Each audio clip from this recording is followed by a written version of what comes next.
बचपन का सपना। एक छोटे से गांव में एक बच्चा रहता था जिसका नाम अमित था। वह बहुत ही खुशमिजाज और सपने देखने वाला बच्चा था। रोज स्कूल से लौटते वक्त वह अपनी माँ से कहता, माँ मैं बड़ा होकर डॉक्टर बनूंगा।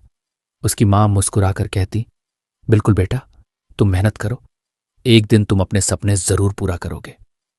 अमित का सपना बहुत ही बड़ा था, लेकिन उसके पास संसाधनों की कमी थी। उसका परिवार गरीब था और कभी कभी घर में खाने के लिए भी मुश्किल हो जाती थी। लेकिन अमित की आंखों में कभी भी सपनों की चमक कम नहीं हुई। वह अपनी पढ़ाई में भी बहुत मेहनत करता था और उसकी यही मेहनत धीरे धीरे रंग लाने लगी। गांव में एक सरकारी स्कूल था जहां उसे अच्छे अध्यापक नहीं मिलते थे, लेकिन अमित ने कभी हार नहीं मानी। वह स्कूल की लाइब्रेरी में जाकर किताबें पढ़ता और इंटरनेट पर भी ज्ञान प्राप्त करने की कोशिश करता।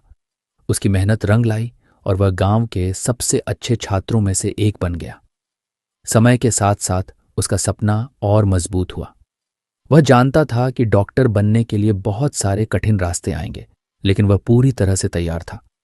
उसने अपने परिवार के कठिन समय का सामना किया, लेकिन कभी अपनी पढ़ाई और सपनों को छोड़ने का नहीं सोचा। आखिरकार अमित ने मेडिकल कॉलेज में प्रवेश लिया। इसके बाद उसने बहुत ही कठिन संघर्ष किया, पर हर बार उसने अपने सपनों को ध्यान में रखते हुए आगे बढ़ने का हौसला बनाए रखा। कई बार उसे लगता था कि वह थक चुका है, लेकिन उसकी मां का वह एक वाक्य हमेशा उसके दिल में गूंजता रहा, तुम मेहनत करो, तुमसे बड़ा कोई नहीं। वह दिन भी आया जब अमित ने डॉक्टर की डिग्री प्राप्त की और वह गांव में पहला डॉक्टर बना। लोग उसकी सफलता को देखकर हैरान थे।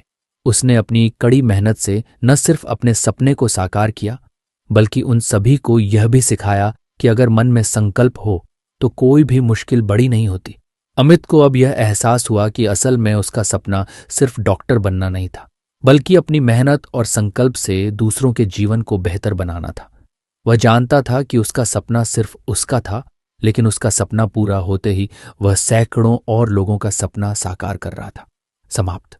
यह कहानी हमें यह सिखाती है कि सपने तो सब देखते हैं, लेकिन उन्हें सच करने के लिए मेहनत, समर्पण और संघर्ष जरूरी है।